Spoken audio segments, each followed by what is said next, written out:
The book of Esther is one of the most unique books in the scripture.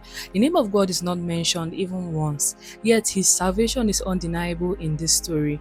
We witness the deliverance of God's people, that is the Jews, from certain death and total annihilation. From the very beginning in Genesis, God promised that a seed will come to bruise the head of the serpent. For this prophecy to be fulfilled, God needed a people through whom the Messiah would come from. That is why the destruction of the Jews in Esther's days was more than a political attack. It was an attack on the plan of salvation. If the Jewish people had perished, then the lineage that would bring Jesus into this world would have been cut off. But God is a God who works through his people to accomplish his plan. And at that set time, he raised an orphan girl called Esther and positioned her in a place of influence. Yet, even though she had access to the palace, she could do nothing on her own. It was God working through her that brought salvation.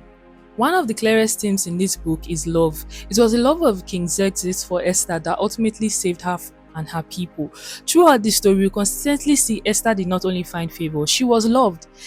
In Esther 5:3 and Esther 5:6, the king asked her to make her request, even saying that he would give her half of the kingdom. This was not a small statement for a king who took great pride in his empire, so much that in the third year of his reign, he celebrated his kingdom for 180 days, an additional 7 days in his royal court. He loved his rulership and authority, yet for Esther, the same ruler was willing to give up half of it.